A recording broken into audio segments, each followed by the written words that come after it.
Whoop, whoop. Choo-choo. Listen, whether it's a model railroad or a classic choo-choo train. there's just something about these machines that absolutely fascinates folks, both the young and the young at heart.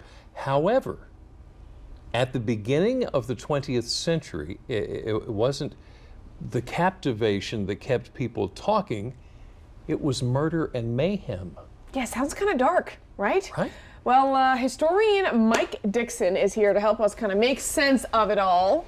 Welcome, Mike. So here's the deal. You say that murder and mayhem rode the rails in Delaware and Maryland, but this is, of course, back when we were talking that when railroads were the dominant form of transportation, right? Right.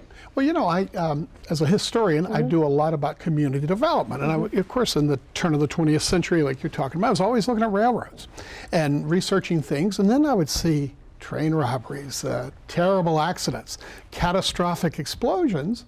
So it got my curiosity about this.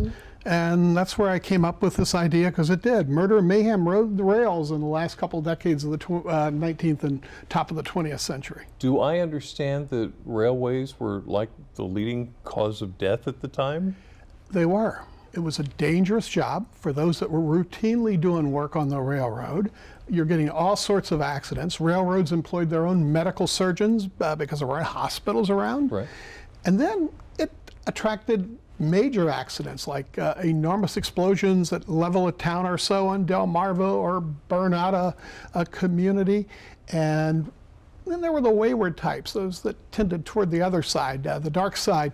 What a great place for a Jesse James type holdup or something like that. Yeah, so, of course, you think a railroad, like, it should be kind of a safe space, right? So how did all these crimes happen?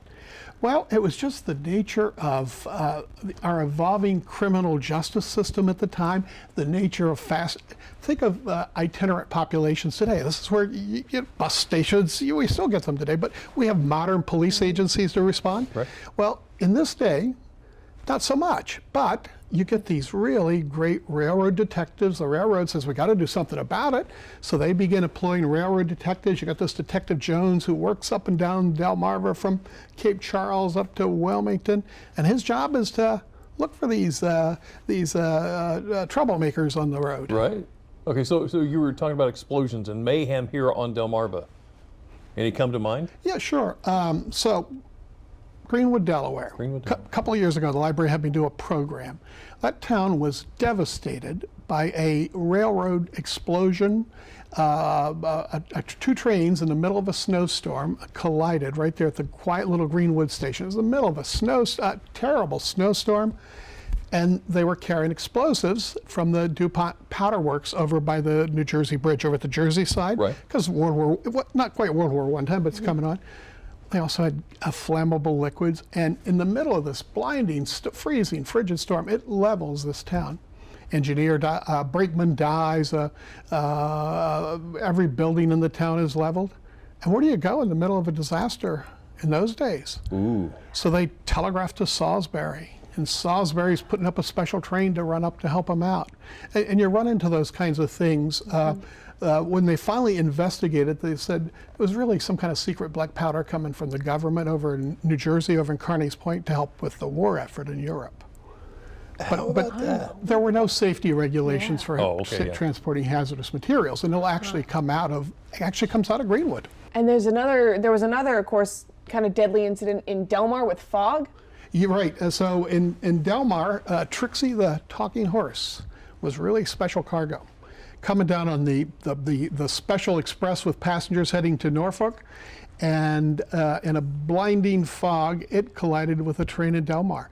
In this case, there wasn't an explosion, but those big old heavy Pullman cars carrying passengers to meet the fleet coming back in at Norfolk tumble on top of each other. Trixie burns up.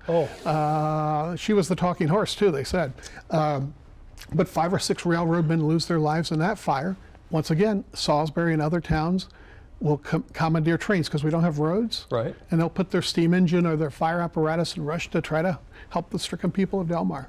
How about that? Okay, so obviously there was a day, a time, a moment that things changed and turned and became safer. When did that happen? What happened? So as we go get a decade or two away from the top of the 20th century, Greenwood will actually result in an effort by the National Safety Council to get safety regulations. Well, maybe we shouldn't be transporting flammables and explosives together.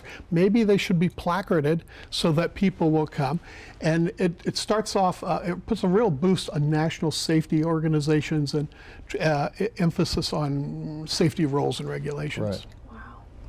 Time to make a change, time to make things better. Yeah. Absolutely. Historian Mike Dixon, I tell you what, nobody's got the stories like you, especially when it comes to history. Thank you so Thank you. much. Thanks for so much. talking And to us this nobody can afternoon. rock a bow tie like you, am I No right? kidding, Look at right? that guy. Thank you. I One of these mean- days, I need to get some Thank tips you. from you before we're all said and done.